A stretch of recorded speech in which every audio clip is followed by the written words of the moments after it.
Hi guys, and welcome to another video. And this video is like another top 5.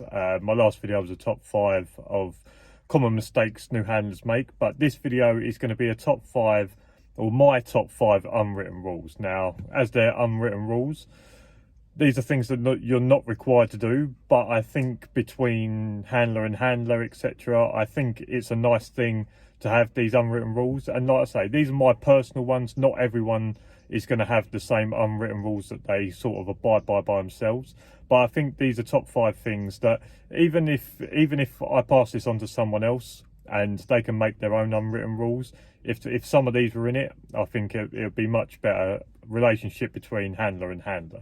And my first unwritten rule: don't be late for a shift. Now obviously your company will not want you to be late for a shift, but it's an unwritten rule of mine that I make sure I'm never late for a shift, because especially if you're taking over from another handler, I know from my personal experience is that let's for argument's sake say that I finish my shift at 7 a.m. Your whole night or your whole shift is aimed at finishing at 7 a.m.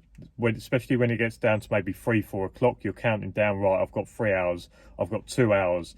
When it gets to 6, you're like, I've got 1 hour. So you prepare yourself in order to finish the shift. There is nothing worse than being on a shift for 12 hours, counting down to a certain time, and then someone's running 15, 20, half an hour late, because for every minute past that 7 o'clock, it feels like 10 minutes. So a personal unwritten rule of mine is making sure I'm not late for shift. I mean, there are certain things like if there's traffic or there's some things that's out of your control. If that happens, then obviously it's out of your control. There's not much you can do about it. But when it comes to being late, not leaving on time, etc., one of my unwritten rules is to make sure that I'm not late. Because like I say, if you're taking over from a handler, there's nothing worse than being on a shift for 12 hours, counting down to a certain time.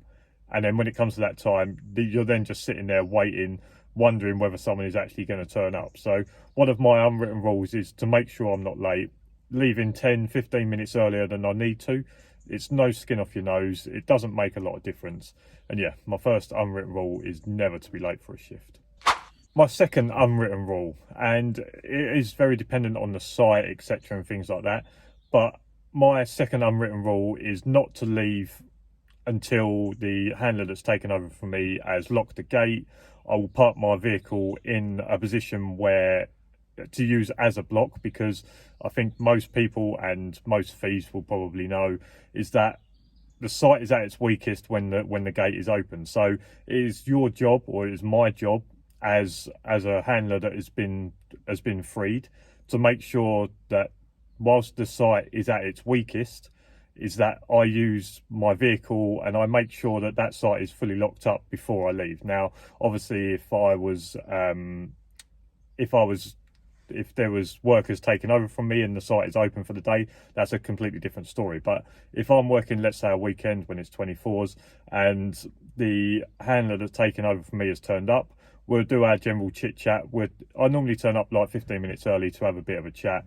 And then when I go to leave, I will make sure I put my vehicle in a position where someone can't enter through that gate, and I'll wait for that handler to lock up.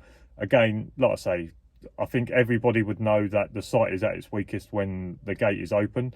Therefore, you need to do what you can, use your vehicle as a block, etc., in order to make sure that handler can lock the site up without any issues. And if you want to wait for them to get back to their vehicle where the dog is, to make sure that they've got back safe, I think that's a nice thing to do. But once you leave, it's not a case that they open the gate for you and you just drive off. Make sure that they have been able to lock the site. Make sure that they've got back to their vehicle safe where their dog is.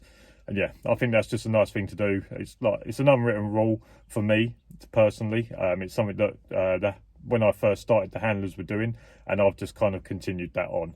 Like I say, it's very dependent on the site, etc., and who takes over from you. But especially if another handler is taken over from you, make sure that everything is locked up and safe, and make sure the handler's as safe as he can be before you leave. My third unwritten rule is not to aggravate someone's dog unless they've asked you to.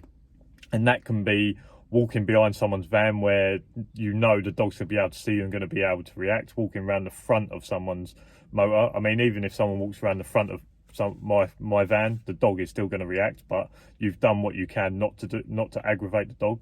But especially when someone has the dog out, is that you don't aggravate someone's dog unless they've asked you to. If they said, look, can you just walk over and I just want to see how the dog reacts, then that's a different story. But not to whilst the handler's talking to someone else, not aggravate the dog in order to make it kick off, because that handler may tell the dog off because the handler doesn't realise that you've done that. Or if it takes the handler by surprise, it just creates a situation that didn't need to happen. So my third unwritten rule is that whilst someone's got their dog out, whilst someone's dog is in the van, etc., is that I won't aggravate that dog unless they've asked me to.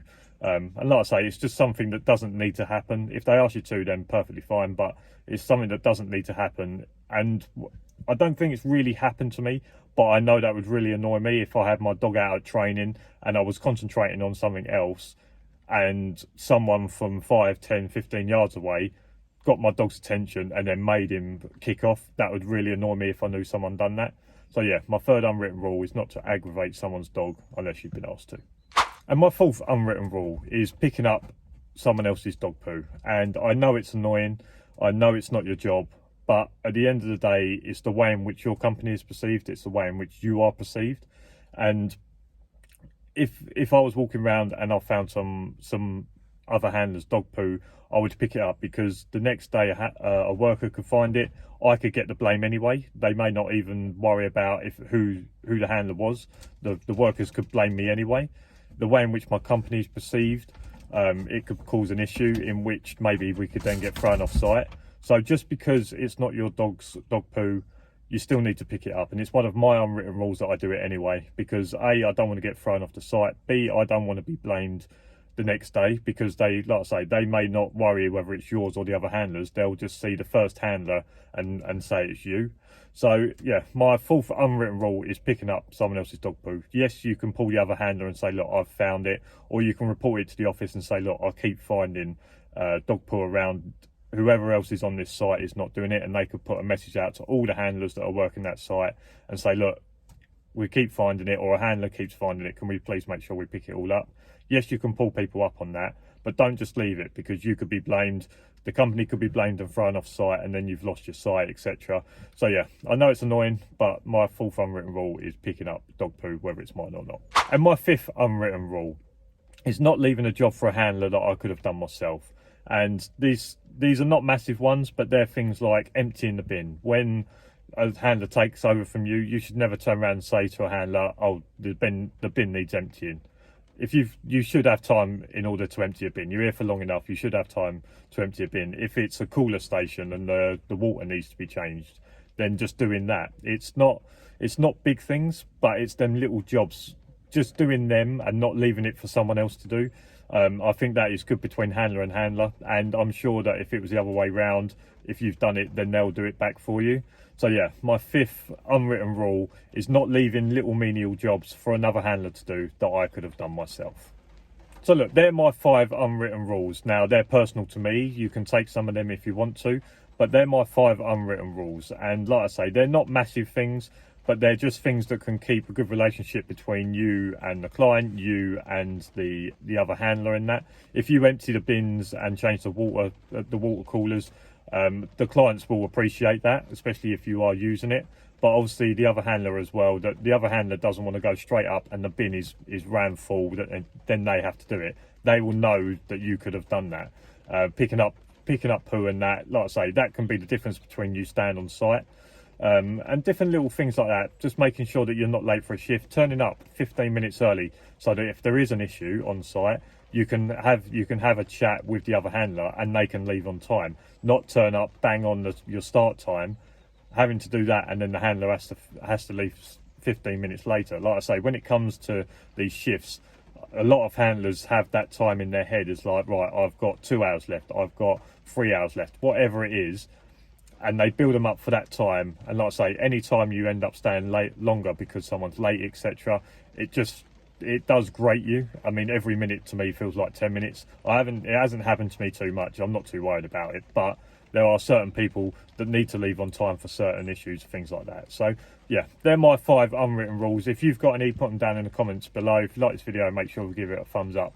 And as for now, I'll see you again next week. Cheers for watching. See you later.